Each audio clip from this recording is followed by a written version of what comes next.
हमारी one piece की journey continue हो रही है और हम ईस्ट ब्लू, अलाबास्ता, स्काईपिया, वाटर 7 और थ्रिलर बार्क सागा को कवर करने के बाद आ चुके हैं समिट वॉर सागा में। याद दिला दूं कि लास्ट वीडियो में हम सबाउडी और अमेज़न लिली ऑलरेडी कवर कर चुके हैं। चेक दैट वीडियो अगर तुमने मिस कर दिया हो। और आज हम बात करेंगे वन पीस की बेस्ट कंसिडर्ड आर्क्स के बारे में। बल्कि वन पीस ही नहीं बल्कि ओवरऑल शोनेन की दुनिया में one of the most hyped and monumental arcs, impale down and marine Ford. और मैंने लगे हाथ पोस्ट वॉर आर्क भी देख ली है, यानी कि मैं 500 एपिसोड्स के मार्क को क्रॉस कर चुका हूं। तो आइए देखते हैं what is my opinion of the show now.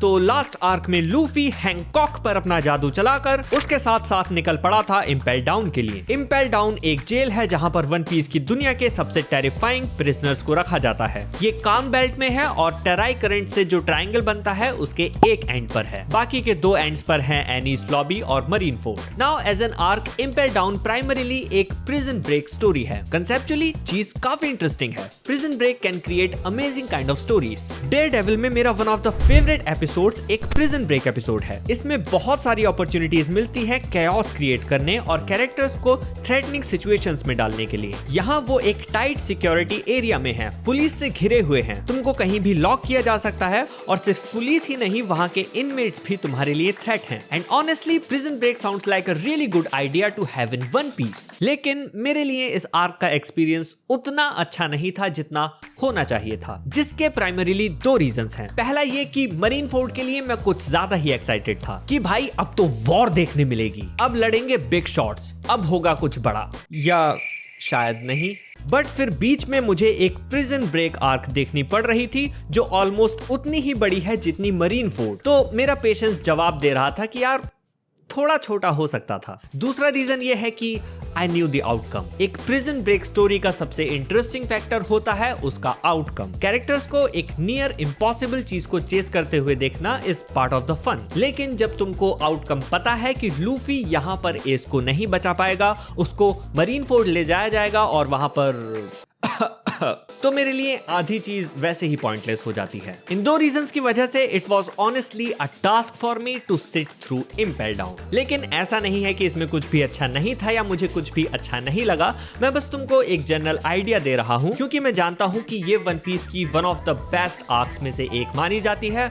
बस मेरा पर्सनल एक्सपीरियंस थोड़ा सा अंडरवेलमिंग था। But now that it's of my chest, let's talk about the good things. बगी को यहाँ पर देखना काफी एंटरटेनिंग था और उसके साथ साथ हमें काफी सारे रिटर्निंग कैरेक्टर्स देखने मिले, जिसमें कुछ फ्रेंड्स थे तो कुछ फॉर्मर एनिमीज, और उनमें भी कुछ अभी भी सॉल्टी हैं और कुछ न्यूट्रल। बगी मुझे एकदम स्टार्टिंग में काफी इंटरेस्टिंग लगा था, लेकिन जैसे जैसे उसको एक मजाक की तरह ट्रीट किया गया, I kind of lost interest in him. लेकिन इस आर्क में उसका लूफी के साथ जितना भी इंटरेक्शन है that was really funny, primarily Luffy के भोलेपन की वजह से। बंदे को लिटरली सामने से बोला जा रहा है कि मैं तुझे धोखा दूंगा, बंदा फिर भी यकीन कर ले रहा है। सो लूफी एंड बगी का डायनामिक्स मैंने काफी एंजॉय किया। And at the same time बगी वहां से भागने की कोशिश कर रहा था ऊपर जाके और उसको एक्सीडेंटली नीचे खींच लिया जा रहा था। That was also really fun to watch. लेकिन in general I am not too fond of Buggy. उसकी डेविल फ्रूट पावर कितनी अच्छी है, एज अ कैरेक्टर उसमें बहुत पोटेंशियल भी है, लेकिन उसको हमेशा एक मजाक की तरह ट्रीट किया जाता है। अपार्ट फ्रॉम दैट एक बाजूबंद की ओर मेरा ध्यान काफी गया, जिसको बगी बोलता है कि वो कैप्टन जॉन का ट्रेजर है। इनिशियली मुझे लगा था होगी कोई चीज या गैग या फिर छोटा मोटा सा खजाना, पर जो भी होगा इसी सागा में उसको एड्रेस कर लिया जाएगा। But maybe, just maybe it is a setup for something bigger. As an arc Impel Down का फर्स्ट हाफ मुझे काफी स्लो लगा। क्यों? क्योंकि प्रिजन के जो लेवल्स थे 1 2 3 4 5 लीस्ट से मोस्ट डेंजरस, उसमें स्टार्टिंग के लेवल्स में एकदम लो लेवल क्रिमिनल्स थे। उनकी एग्जिस्टेंस से कुछ खास फर्क ही नहीं पड़ा, वो अंदर रहे या बाहर रहे, इट डजंट मैटर। बट जैसे जैसे लूफी आगे के लेवल्स में प्रोग्रेस करता है, चीजें स्लो से फेयरली इंटेंस होने लगती हैं। और साथ में हमें काफी सारे रिटर्निंग कैरेक्टर्स भी देखने मिलते हैं जो लूफी के साथ मिलकर लड़ते हैं। And it was refreshing to watch as well, क्योंकि अब तक लूफी को हमने सिर्फ उसके क्रू के साथ मिलकर ही लड़ते हुए देखा है। एंड उसमें भी लूफी सिंगल हैंडेडली स्ट्रॉन्गेस्ट फो की ओर जाता है। लेकिन यहाँ पे चीजें थोड़ी सी डिफरेंट है, क्योंकि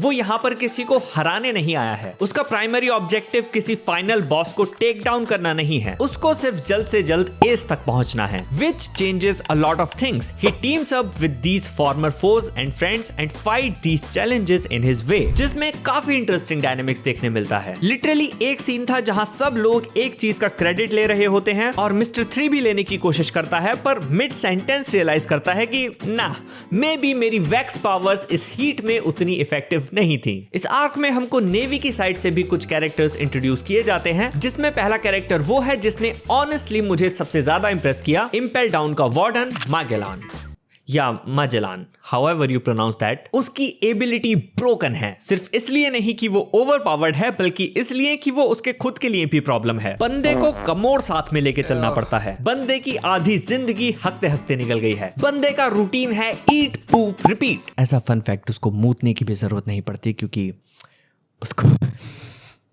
उसको वही उतनी पतली आ जाती है।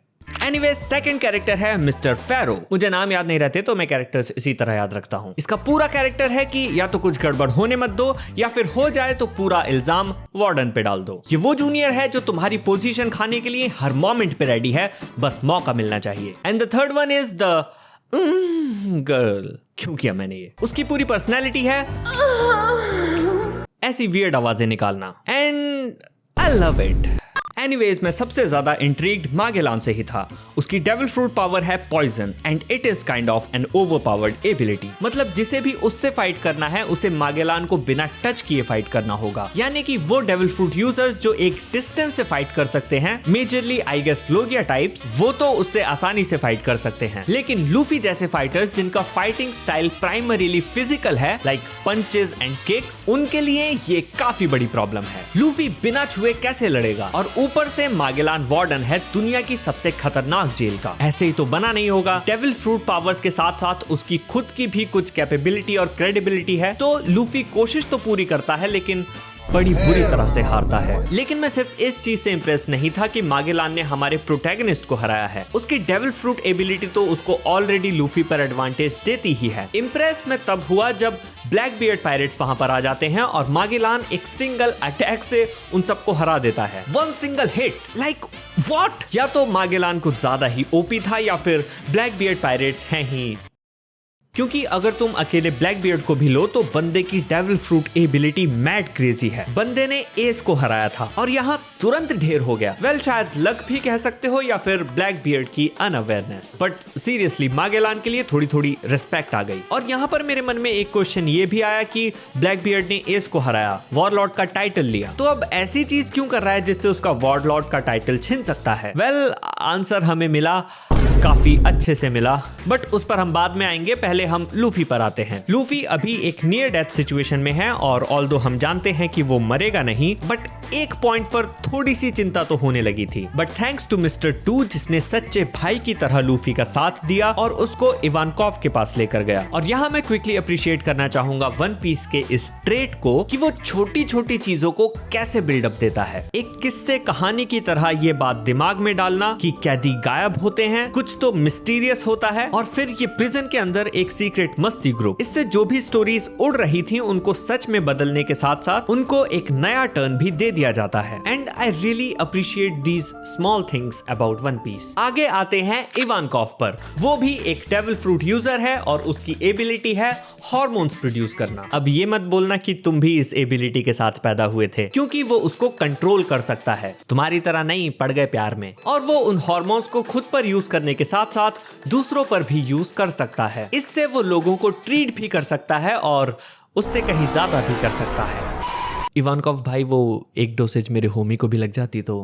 खैर, लूफी को हार्मोन डोसेज दे दी जाती है और रिकवरी के लिए छोड़ दिया जाता है। And all this while the time of Ace's execution is approaching. Ace पर बाद में आएंगे, लेकिन एक बात मुझे काफी इंटरेस्टिंग लगी जो इवानकॉव बोलता है कि वो लूफी को बचा तो लेगा लेकिन इस ट्रीटमेंट से उसकी जिंदगी के 10 साल कम हो जाएंगे। ये चीज मुझे थोड़ी सी कंसर्निंग लगी क्योंकि ये सेकेंड टाइम है जब इस तरह की चीज बोली गई है। इससे पहले भी गियर 2 एंड गियर 3 के टाइम ऐसी चीज बोली जा चुकी है कि उनसे लूफी की बॉडी पर इफेक्ट पड़ता है और उसका लाइफ स्पैन कम हो सकता है। I am starting to believe कि जैसे रॉजर की इनक्योरेबल डिसीज के बारे में बात हुई थी, या मैंने एक आध बार शायद और भी ऐसी चीज मेंशन होते हुए सुना है, वो पायरेट्स को इसी तरह मिलती होंगी।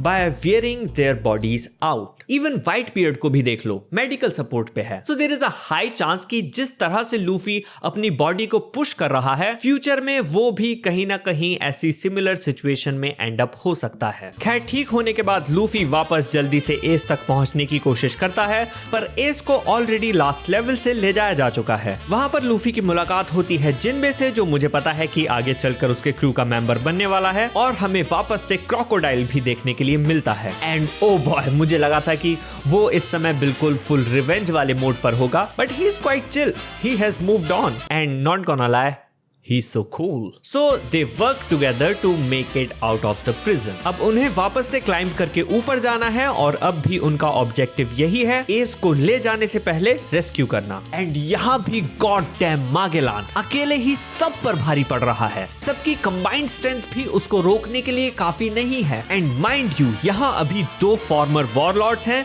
मिस्टर 1, मिस्टर 2, मिस्टर 3, इवानकॉव और उसका चेला जो भी था, और खुद लूफी भी, और इनके अलावा भी अनगिनत लोग हैं। पर उसके बावजूद this man is such a beast, अकेले ही इतने बड़े केओस को हैंडल कर रहा है। Dam, he is really a formidable foe. खैर, अल्टीमेटली वो लोग एस को नहीं बचा पाते हैं, उसको ऑलरेडी ले जाया जा चुका है, और अब वो बस एक ही काम कर सकते हैं, जो है मरीन फोर्ट तक पहुंचना, जिसके लिए उन्हें वही रास्ता लेना होगा जिसको मरीन्स इस्तेमाल करते हैं, यानी कि टेराई करंट्स। पर उनके लिए गेट कौन खोलेगा? Oh, the best boy of the arc, mister 2। What a sacrifice! What parting words! Really made me emotional. ऐसे होते हैं brothers from another mother. वैसे ब्रदर से याद आया, मुझे काफी टाइम से पता है एज अ स्पॉइलर कि लूफी एंड एस सगे भाई नहीं हैं, और एस रॉजर का बेटा है। लेकिन मैंने बिल्कुल ध्यान ही नहीं दिया कि ये चीज तो सीरीज में रिवील ही नहीं हुई है। जिनबे वंडर कर रहा है, इवानकॉव कर रहा है, एंड मरीन फोर्ड में भी इसको इतने बड़े रिवील की तरह ट्रीट किया गया। एंड आई एम श्योर बड़ा रिवील रहा भी होगा जब स्टोरी लोगों के सामने अनफोल्ड हो रही होगी। अर्ली स्टेजेस में वन पीस को गूगल नहीं करना चाहिए guys, worst mistake of my life.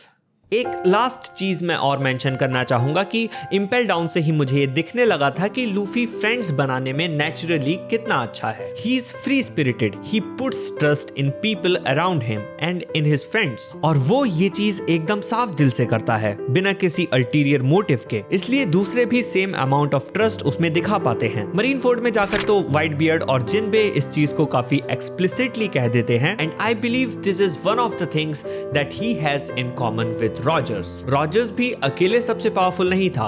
He had a crew that he could depend on. He made friends, amazing friends. A single person can only be so powerful. शायद Luffy की यही ability है जो लोगों को ये यकीन दिलाती है कि शायद लूफी ही है जो इस दुनिया के लिए एक नई होप लेकर आ सकता है, जो दुनिया की वेरियस फोर्सेस को कंबाइन करके वर्ल्ड गवर्नमेंट को भी ओवरथ्रो कर सकता है। और इसीलिए शायद शैंक्स ने वो बैट वाली बात बोली थी जो मुझे उस टाइम पर नेगेटिव या कंसर्निंग लग रही थी, लेकिन शायद अब मुझे समझ आने लगा है कि वो क्या कहना चाहता था। और एक लास्ट डिटेल जिसको मैं मेंशन करना चाहूंगा हमेशा की तरह, वो है वन पीस में रैंडमली आता हुआ romanticism. One Piece characters and situations के अकॉर्डिंग कुछ हार्टफेल्ट मोमेंट्स यहाँ वहां स्प्रिंकल कर देता है, जो मेरे लिए सबसे टचिंग चीज होती है। जैसे जब एस को शिप से कैरी किया जा रहा होता है, तब उसे बोला जाता है कि एक आखिरी बार इस खुले आसमान को देख लो, and they made it so beautiful, and I sometimes wish that One Piece was more about that.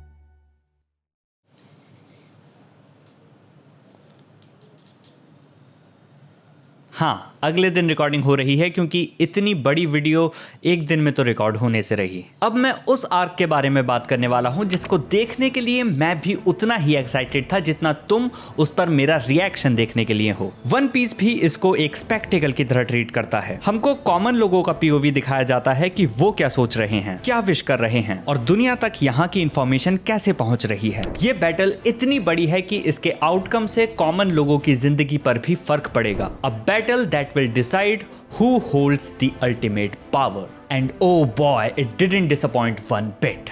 This arc is incredible. जो चीजें इसने की हैं, जिसमें से स्पेसिफिकली एक चीज के बारे में मैं आगे बात करूंगा, there are only few shows जो इस तरह का जस्टिस किसी कैरेक्टर के साथ कर पाते हैं, जो इस तरह की डिलीवरी इतने बड़े बिल्डअप को दे पाते हैं। The only thing that could have made this arc better for me is not knowing the ultimate fate of Ace.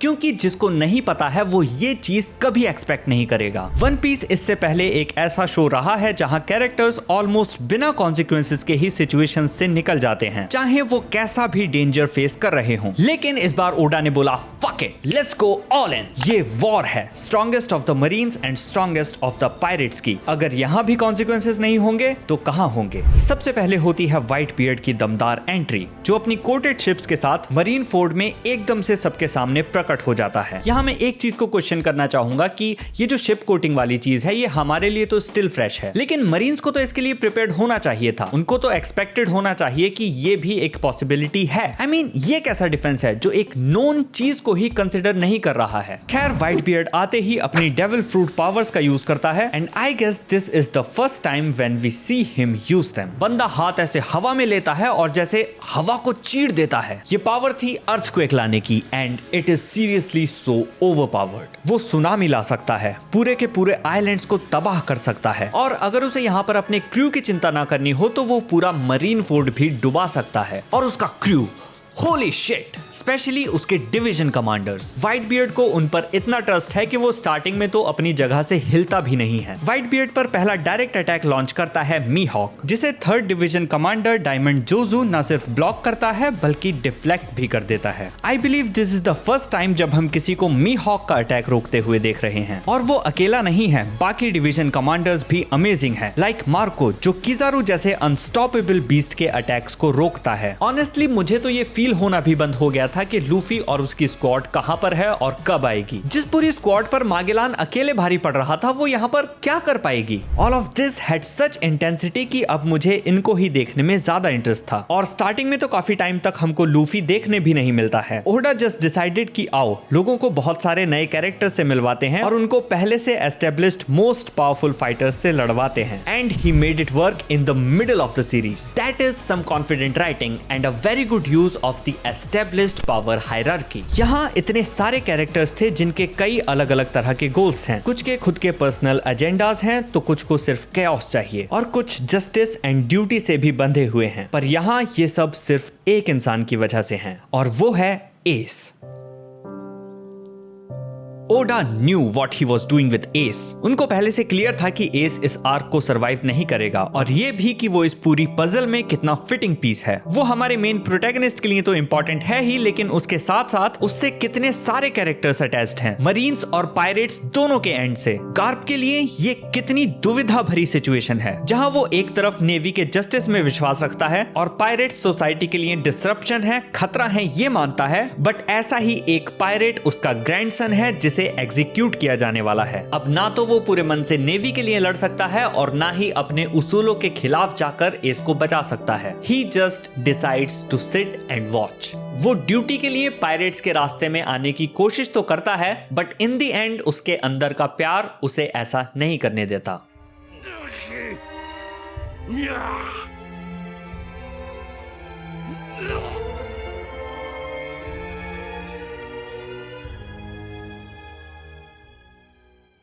और अब फैमिली की बात हो ही रही है, तो व्हाइट बियर्ड जब वहां पर पहुंचता है तो सबसे पहले एस के सारे एक्शंस की रेस्पॉन्सिबिलिटी वो खुद पर ले लेता है, just like a father, even though S खुद ब्लैक बियर्ड के पीछे गया था। हमको फ्लैशबैक्स में कहीं ये भी दिखाया जाता है कि एस अपने क्रू के साथ व्हाइट बियर्ड को हराने निकला था और व्हाइट बियर्ड उसको उल्टा अपने क्रू में शामिल कर लेता है। एस फिर भी ट्राई करता है कि वो चुपके से स्नीक करके व्हाइट बियर्ड पर अटैक कर सके, पर एक भी बार कामयाब नहीं हो पाता। उल्टा धीरे धीरे वो व्हाइट बियर्ड को as a father figure accept कर लेता है, क्योंकि व्हाइट बियर्ड अपने पूरे क्रू को अपने बच्चों की तरह ट्रीट करता है। और अब बात एस की आई ही है, तो एस को लेकर की जाती है एक अनाउंसमेंट। पूरी दुनिया के सामने ये चीज रिवील की जाती है कि S farmer pirate king gold D Roger का बेटा है।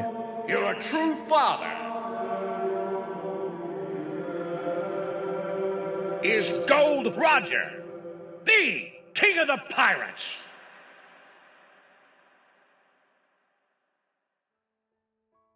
और ये इस पूरी दुनिया के लिए कितनी बड़ी इंफॉर्मेशन है ये मैं इसके रिवील होने से पहले इमेजिन भी नहीं कर पाया था। It changes everything about how people view S. General public तो पहले ही उसका एग्जीक्यूशन देखना चाहती थी और अब उनको और यकीन हो गया होगा कि एस तो यही डिजर्व करता है। और पायरेट्स में ना जाने कितने ऐसे लोग होंगे जो रॉजर्स को हेट करते होंगे और उनमें कितने ऐसे लोग होंगे जो एस के करीब थे या फिर उसके साथ काम करते आए थे, वो अब बिट्रेड फील करेंगे। नेवी ने ये चीज साइकोलॉजिकल ट्रिक्स खेलने के लिए जानबूझकर रिवील की। ऑडियंस के लिए तो ये एक शॉकर है ही, लेकिन इसका करंट सिचुएशन पर भी उतना ही बड़ा इंपैक्ट है। अकाइनू इसको एक स्टेप और आगे लेकर जाता है। उसे पता था कि इससे एग्जैक्टली कौन हर्ट होगा। वो व्हाइट बियर्ड के सबऑर्डिनेट कैप्टन स्क्वाड को सीक्रेटली ये चीज रिवील कर देता है और साथ में ये भी कहता है कि व्हाइट बियर्ड की मरीन्स के साथ डील हुई है और वो बाकी पायरेट्स को मरने के लिए छोड़ देने वाला है और उसे सिर्फ एस चाहिए। जिसको सुनने के बाद स्क्वाड अपना कंट्रोल खो देता है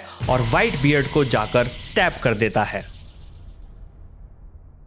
हम एस वाले फ्लैशबैक की वजह से ये चीज अच्छे से जानते हैं कि व्हाइट बियर्ड इस अटैक को इजीली डॉज कर सकता था, बट उसने किया नहीं and that was a really nice touch. But इस पूरी आर्क में स्क्वाड इकलौती ऐसी चीज थी जो मुझे कन्विंसिंग नहीं लगी। The only element in this whole war जो मुझे लगा पुअरली रिटन है। Given the whole family dynamics, squad को इतनी तो कर्टेसी रखनी चाहिए थी कि वो व्हाइट बियर्ड से 1-on-1 बात करता। और चलो मान लेते हैं कि स्क्वाड को इतना बिट्रेड फील हुआ कि वो गुस्से में लॉजिकली सोच ही नहीं पाया। उससे मुझे इतनी प्रॉब्लम नहीं है। प्रॉब्लम मुझे इससे है कि वो इतना बड़ा फकअप करने के बाद इस पूरी आर्क में उसके बदले में कुछ कंट्रीब्यूट नहीं कर पाया। If only his mistake was followed up with something significant in exchange of this, he could have been redeemed. वो लास्ट में कोशिश भी करता है बट व्हाइट बियर्ड उसे भी रुकवा देता है। He pretty much contributed nothing और ये चीज मुझे पसंद नहीं आई। इसके अलावा I don't even know where to begin.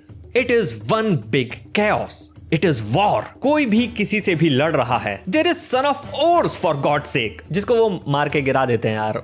I feel bad for him. And उसके बाद भी वो खड़े होके काफी हेल्प करता है। He did pretty good. Anyways, इसी कैओस में कहीं एंट्री लेता है Luffy in his typical Luffy fashion, which give me some relief. यहाँ हर कोई इतना सीरियस था, टैक्टिक्स लग रहे थे, वॉर चल रही थी। फिर आता है लूफी आसमान से टपक के। बाकी लोग अपनी तरह एक्ट कर रहे हैं और लूफी अपनी तरह। ऐसी सिचुएशन में भी it gave me some hope, a sense of familiarity कि अब लूफी आ गया है तो एक कंफर्ट है। सो एक बार खुद को रिमाइंड करा लेते हैं, लूफी यहाँ पर एक बहुत ही पर्सनल गोल के लिए है। उसका भाई, वो इंसान जो उसके सबसे करीब है, उसको एग्जीक्यूट किया जाने वाला है। लूफी के लिए उसे रेस्क्यू करना बहुत जरूरी है। वो किसी भी कीमत पर उसे नहीं खोना चाहता है, फिर चाहे कुछ भी हो जाए, चाहे उसे अपनी बॉडी को मैक्सिमम लिमिट तक पुश करना पड़े, टीयर डाउन करना पड़े, पर जब तक उसके शरीर में थोड़ी सी भी जान है वो उसको बचाने की कोशिश करता रहेगा, फिर चाहे उसके सामने कोई भी क्यों ना आ जाए। लेकिन लूफी यहाँ पर दुनिया की सबसे बड़ी पावर्स के बीच काफी पावरलेस फील करता है। यहाँ लूफी अपने क्रू के बगैर है। कुछ नए फ्रेंड्स हैं जो उसके साथ हैं, लेकिन मरीन्स ने व्हाइट बियर्ड तक के लिए बंदोबस्त कर रखा है। ऐसे में वो भला कहां स्टैंड करेगा? और यही चीज इस आर्क को एक स्टैंड आउट बनाती है। ये आर्क एक अर्जेंसी क्रिएट करती है, जहां कैरेक्टर्स के हिसाब से कन्वीनियंटली दुनिया नहीं चल रही है, बल्कि दुनिया में जो हो रहा है उसमें कैरेक्टर्स को अपना रोल निभाना पड़ रहा है। इससे वन पीस का world rich and alive feel होता है। पहुंचते ही सैंडमैन व्हाइट बियर्ड पर अटैक करने की कोशिश करता है, लेकिन लूफी बीच में आ जाता है और यहाँ पर होती है लूफी एंड व्हाइट बियर्ड के बीच 1-on-1 कॉन्वर्सेशन। और ये काफी अच्छा सीन है। यहाँ लूफी एकदम आंख में आंख डाल के बात करता है। लूफी के डिटर्मिनेशन को देखकर व्हाइट बियर्ड एस को बचाने का मोर्चा लूफी को दे देता है और सबको इंस्ट्रक्ट करता है कि वो लूफी को असिस्ट करें और उसके पाथ को क्लियर रखें। लूफी को बहुत से लोग रोकने की कोशिश करते हैं, जैसे मीहॉक एंड स्मोकर, बट ये सब लोग मिलकर एंश्योर करते हैं कि लूफी इन बड़ी फाइट्स को अवॉइड करके जल्द से जल्द एस तक पहुंच सके। अब मैं काफी कुछ स्किप करके गुड पार्ट्स पर जाने वाला हूं, क्योंकि ऑनेस्टली इतनी सारी फाइटिंग में क्या क्या हुआ मुझे ढंग से याद भी नहीं है। हाँ, बट एक चीज याद है, अ coat bye dough flamingo. 海賊が悪、海軍が正義、なものはいくらでも塗り替えられてきた。平和を知らねえガキどもと戦争を知らねえガキどもとの価値観は違う。頂点に立つ者が善悪を塗り替える。今この場所こそ中立だ。正義は勝つって、そりゃそうだろう。勝者だけが正義だ。ऐसा coat इस कैरेक्टर से आना एक्सपेक्टेड नहीं था। इसमें काफी अमेजिंग चीजें थी जिन्होंने मेरा अटेंशन ग्रैब किया, जैसे पायरेट्स इविल हैं और मरीन्स राइटियस हैं, ये कौन डिसाइड करता है। ये मीनिंग चेंज होते रहते हैं, कौन सही कौन गलत, जो जंग जीतेगा वही डिसाइड करेगा। और इसीलिए मरीन्स भी यहाँ पर विक्ट्री अचीव करने के लिए अपनी जान लगा रहे हैं ताकि वो दुनिया में अपना सेंस ऑफ जस्टिस बनाकर रख सकें। और इसमें एक चीज मुझे स्पेशली दिल पर हिट की, जो थी kids who have never seen peace and kids who have never seen war have different values, and it is so deep for so many reasons, and it gives an idea that people can have completely opposite worldviews just because of the kinds of lives they have led, and sometimes both of them can be equally valid. खैर अब मैं छोटी छोटी चीजें point out करने के बजाय तुमको वो चीजें बताता हूँ जिन्होंने एक्चुअली मुझे काफी ज्यादा इंप्रेस किया, जिसमें से पहली चीज है लूफी का एस को एक्चुअली रेस्क्यू कर लेना। ये काफी लंबी जर्नी थी, बहुत सी फाइट्स बीच में आई, बहुत सी फाइट्स को अवॉइड भी किया और एक बार तो शरीर ने भी जवाब दे दिया था, लेकिन खुद की लाइफ को रिस्क करके और इवानकॉव के एक और हार्मोनल डोसेज को लेकर लूफी इस ऑलमोस्ट इम्पॉसिबल चीज को परस्यू करता रहा। याद है वो टाइम जब सारे पायरेट्स एक जगह अटक जाते हैं और बाहर निकलने का कोई रास्ता नहीं दिखता और अकाइनो भी ऊपर से आग बरसा रहा होता है। सारी सिचुएशन होपलेस लग रही होती है, लेकिन लूफी अकेला जंप मार देता है। यहाँ ये पर्टिकुलर शॉट मुझे बहुत इंस्पायरिंग लगा। It is like Luffy blindly पागलों की तरह कोई चीज चेस कर रहा है और ऐसा करते हुए वो बाकी लोगों के लिए एक उम्मीद की तरह लगता है। उसके पीछे बाकी लोग उसे फॉलो करते हैं, फेल होते हैं बट करते हैं। जिनबे की हेल्प से लूफी किसी तरह से अंदर एंटर कर भी जाता है, पर वहां उसके सामने होते हैं तीनों admirals and what an amazing scene, literally goosebumps. Luffy तीनों एडमिरल्स के सामने अकेला खड़ा है, किसी शिप का मास्ट लेके। उसके सामने कोई भी क्यों ना हो, पर वो टकराने से नहीं डरता है और सच में उसकी हिम्मत की यहाँ दाद देनी पड़ेगी। Even Whitebeard was impressed at this point. And Kizaru also said that he is afraid of such youthful energy, and that's what young people are.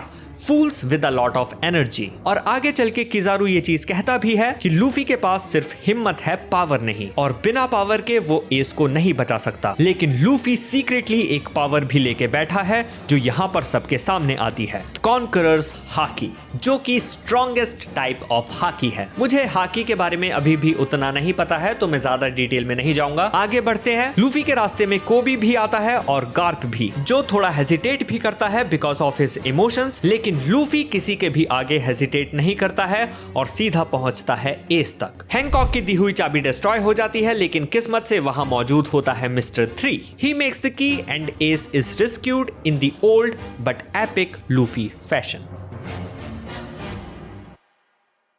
आगे बढ़ने से पहले मैं इसी में दो छोटी सी चीजें मेंशन करना चाहूंगा। एक तो ये कि जब एस को ऑलमोस्ट एग्जीक्यूट किया जाने वाला होता है, तब क्रोकोडाइल उसको बचा लेता है एंड ही वाज लाइक, मैं आया तो व्हाइट बियर्ड को मारने था, लेकिन तुम लोगों को जीतता हुआ देख के मेरी पंड चल रही है, तो मैं तुमसे लड़ूंगा और पायरेट्स की मदद करूंगा। And he fucking stole the show. I never thought I will say this, but now I absolutely love crocodile. और दूसरा ये कि एक पॉइंट आता है जब एस अपनी गिल्ट ट्रिप पर चला जाता है कि मैं ये सब डिजर्व नहीं करता, तुम लोग क्यों मुझे बचाने में लगे हुए हो। And Luffy simply says, because you are my brother. किसी एक्सप्लेनेशन की जरूरत नहीं, कोई रीजनिंग नहीं। I will save you simply because you are my brother. And God I love this scene. This is how family and friends are supposed to be. और S भी सबका dedication देख के valued and loved फील करता है. And he finally admits that he wants to live. And I just loved this small human thing.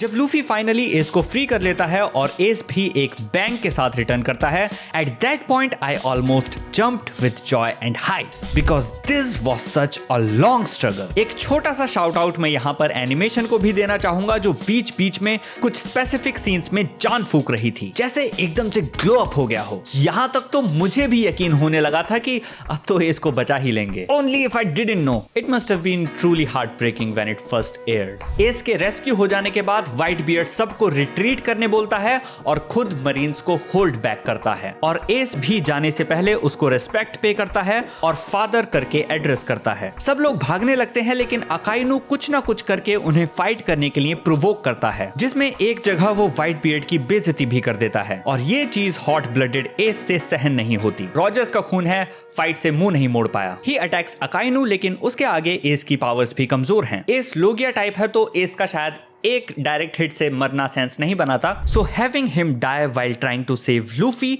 Makes more sense. जिस तरह से ये ड्रामेटिकली डेवलप हो रहा था और मुझे भी आउटकम पता ही था, तो मेरे लिए तो ये सरप्राइजिंग या शॉकिंग नहीं था। मेरे मन में उल्टा एक सवाल उठ रहा था कि अकाइनू ने एक बार में दोनों को ही क्यों नहीं निपटा दिया। I mean they are in a straight line. Anyways, the best part about this for me personally is that Luffy doesn't go into a rage mode, unlock a new power or try to go after anyone at all. Instead, he just cries, grieves.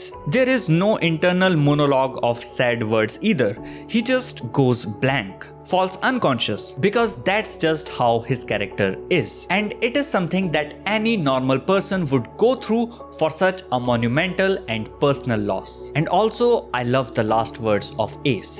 Thank you for loving me. It is nothing great but very human after everything that he has gone through, considering the kind of life that he has led. पर ये story की सिर्फ एक side है। इसके side by side दूसरी तरफ white beard की स्टोरी का क्लाइमैक्स भी अप्रोच कर रहा होता है। साइड बाय साइड इसलिए बोला क्योंकि इससे एक बहुत इंपॉर्टेंट चीज है जो होती है, उसको हम बाद में मेंशन करेंगे। पहले व्हाइट बियर्ड की बात करते हैं। बंदा सामने से स्टैब खा चुका है, उसकी हेल्थ जवाब दे रही है। अकाइनू ने लेजिट उसके सीने में छेद कर दिया है और वो मल्टीपल टाइम्स किजारू के अटैक्स भी खा चुका है, पर उसके बावजूद भी बंदा क्या लड़ा। ये बंदा नहीं फौलाद है। ऑल्दो एंड तक आते आते वो भी अपनी लिमिट तक पहुंच रहा होता है और ऐसा भी लगने लगता है कि ये अब कभी भी लुढ़क जाएगा। Yet he cracks up the entire fort in a single hit after Ace is rescued, stops a big ass ship and still holds back the Marines so that his crew can escape. S की death के बाद तो वो इतने गुस्से में आ जाता है कि मैंने अकाइनू की आंखों में खौफ देखा है। एंड ऑल्दो अकाइनू उसके शरीर में एक और छेद कर देता है, but he still beats Akainu to pulp and levels the entire marine fort. And इसके बाद उसे ब्लैक बियर्ड से भी फाइट करनी पड़ती है। एंड स्टार्टिंग में तो ऐसा लगता है कि टीच उसके डेविल फ्रूट को मैच कर सकता है, लेकिन टीच की नाइविटी और ओवर कॉन्फिडेंस उसे धूल चटवाती है। एनीवेज वो फेयर फाइट तो करता नहीं है।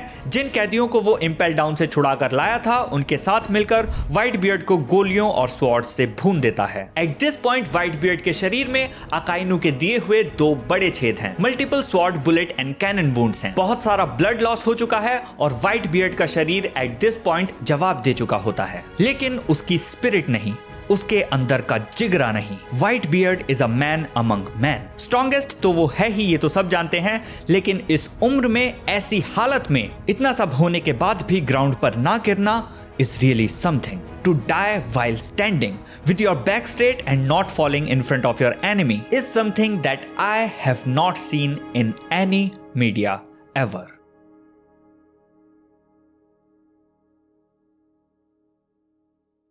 और बात सिर्फ यहां तक लिमिटेड नहीं है। Let me summarize. Whitebeard holds the title for being the strongest and he is the most dominant force in the world of One Piece. और वो Pirate King Gold D Roger को भी राइवल कर चुका है, उसे टक्कर दे चुका है। वो ऑलमोस्ट रॉजर के लेवल का कैरेक्टर है। वो रॉजर जिसे किंग ऑफ द पायरेट्स कहा जाता है। वो रॉजर्स जिसने ग्रेट पायरेट एरा की शुरुआत की, मरते मरते भी अपनी बुझती हुई फ्लेम को ऐसी चिंगारी में बदल दिया जो अब इस पूरी दुनिया भर के पायरेट्स को फ्यूल करती है, जो उसके खजाने को ढूंढ रहे हैं, चाहे वो सच हो या फिर बस एक डिल्यूजन, एक झूठ या फिर महज एक सपना। और अब जब आपकी स्टोरी में उसी के कैलिबर का एक कैरेक्टर प्रेजेंट हो, तो उसको सेंड ऑफ देना किसी भी राइटर के लिए एक बहुत मॉन्यूमेंटल टास्क बन सकता है। एंड ऑनेस्टली अगर ओडा यहाँ पर फंबल भी कर जाते तो मैं उनको ब्लेम नहीं करता, but he handled it with such grace that it just could not have been any better than this. तुम इस दुनिया के सबसे ताकतवर इंसान हो, तुम्हारी वर्ल्ड गवर्नमेंट से एक ऑल आउट वॉर हुई है, तुम उस वॉर में मरने वाले हो, तुम जिसके लिए आए थे वो भी नहीं हुआ। एनिमी के साइड के losses nothing too significant, you basically lost here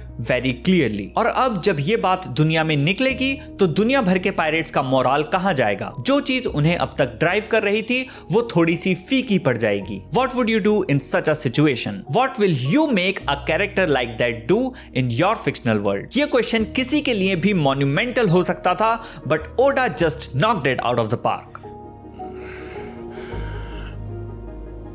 The One Piece! One Piece is real!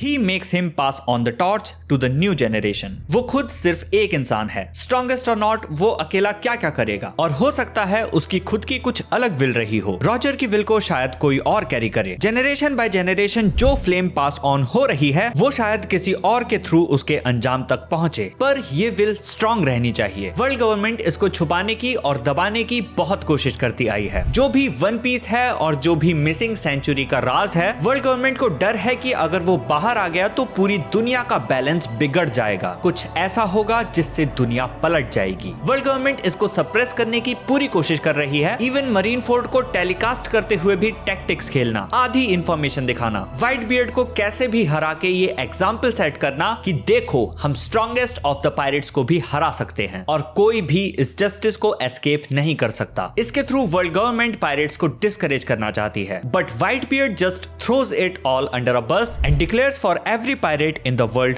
to know that One Piece is real. He reassures to every pirate that they are not chasing a myth. It is very real and something very important. And this, my folks, is how you do justice to a character of such caliber. This is how you send them off. This is the best moment of One Piece till now, according to me. And not just One Piece, this is definitely among the best moments I have ever seen in any anime. Rogers का तो हमने सिर्फ कहानियों में सुना है, लेकिन ये मैंने सामने से होते हुए देखा. And this is absolute peak.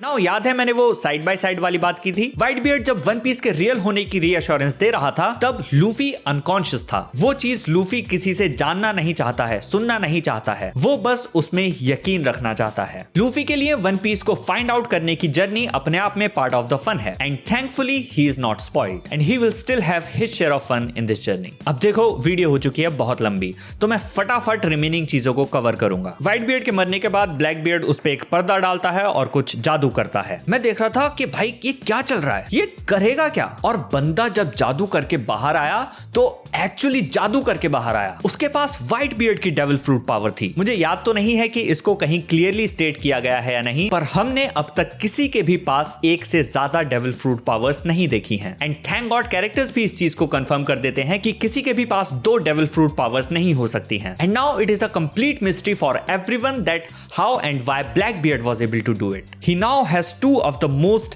dangerous devil fruit powers in his hands and he is going to be a hell lot of a problem one day. कोबी का इतने सारे वायलेंस से अफेक्ट होना और कॉमन मरीन मैन के well being के बारे में सोचना मुझे काफी पसंद आया. थोड़ा सा सडन एंड फोर्स्ड भी लगा, लेकिन अच्छा भी लगा कि किसी ने तो ध्यान दिया इन दर्द से तड़पते सोल्जर्स की ओर कि बस भाई हो गया, जीत गए तुम, अब बस करो. और ये इंजर्ड सोल्जर्स जो हमको तो एज अ ऑडियंस डिस्पोजेबल लग रहे हैं, बट वो भी इंसान हैं, उनकी भी फैमिलीज हैं. अब कैजुअलिटीज को मिनिमाइज करने के बारे में सोचो, लेकिन उसको अपोज करता है साक्षात Akainu. Little boy might have pissed his pants if someone didn't make one of the coolest entries ever. Shanks suddenly appear होता है अकाइनो के अगेंस्ट. टोटली अनएक्सपेक्टेड था. रेड हेयर पायरेट्स लूफी के एस्केप के लिए एक एनफ विंडो ओपन कर देते हैं जिसे ट्रफलगार लॉ कैरी करता है. उसका क्रू इतना पावरफुल है कि वो ब्लैक बियर्ड और मी हॉक को भी जाने के लिए मजबूर कर देता है. एंड इवन नेवी भी उसकी बात सुनती है. एक बहुत अच्छी चीज वो करता है कि वो नेवी को एस और व्हाइट बियर्ड जैसे कैरेक्टर्स की डेथ को और डिस्ग्रेस नहीं करने देता और उनके ब्यूरियल का जिम्मा खुद ले लेता है. And he puts a much needed and